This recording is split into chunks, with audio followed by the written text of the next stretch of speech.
Welcome to the Fear and Greed Business News Afternoon Report for Monday, the 25th of March, 2024. I'm Michael Thompson. Every afternoon, we've got the 5 stories that happened today that you need to know about, so let's get going. Story number 1, another big day for the ASX 200 after the weekend break.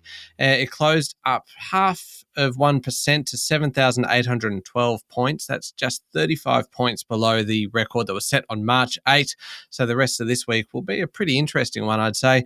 There were rises across almost all the sectors today, helping drive the gains, led by real estate investment trusts and energy. Healthcare and IT had strong gains too. The one category that got left behind a little bit was consumer discretionary, which remained pretty flat over the day.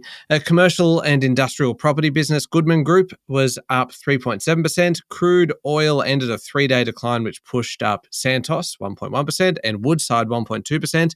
ALS fell 4.8% after telling shareholders of plans to acquire rather than exit its stake in the challenged drug research business Nuvisan.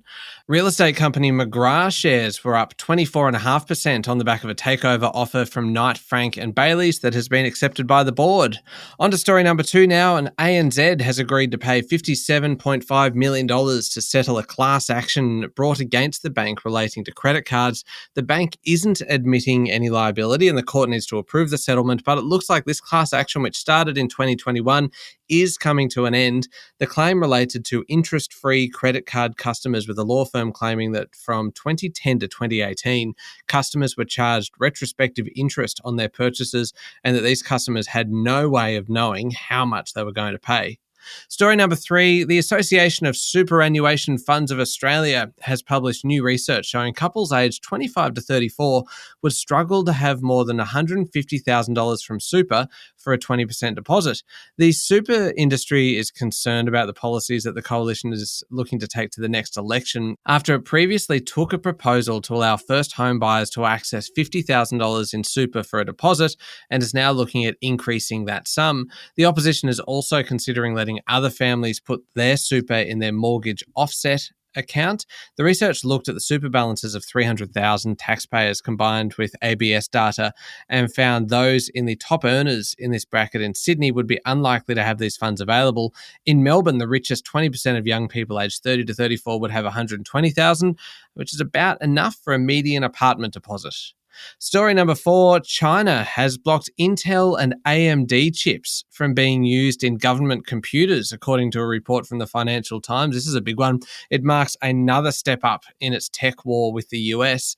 China's new procurement guidelines will mean agencies in China have to, quote, phase out US microprocessors from computers and servers.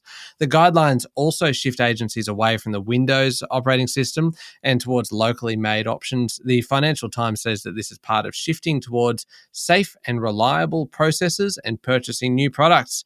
A list matching this description was circulated last year with all China-made options. It is certainly ramping up in the fight for global tech dominance, with the US trying to bolster local semiconductor output and be more self-reliant by launching what is called the 2022 Chips and Science Act that helps support local production.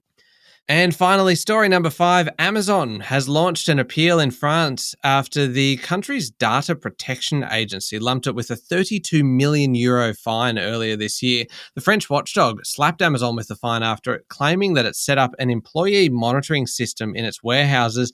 It said the methods used by the retailing giant to keep tabs on workers just was a step too far. About 20,000 staff have faced tracking, including work performance and breaks, using scanners that kept an eye on downtime. The agency said the system was so precise that employees potentially had to justify each break or interruption, and that it was more exhaustive and permanent than usually seen. But Amazon said the systems are actually industry standard and needed to ensure safety, quality, and efficiency, and also to help track packages.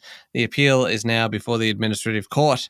That's it for the afternoon report for Monday, the 25th of March, 2024. Don't forget to hit follow on the podcast and find Fear and Greed on LinkedIn, Instagram, X, TikTok, and Facebook.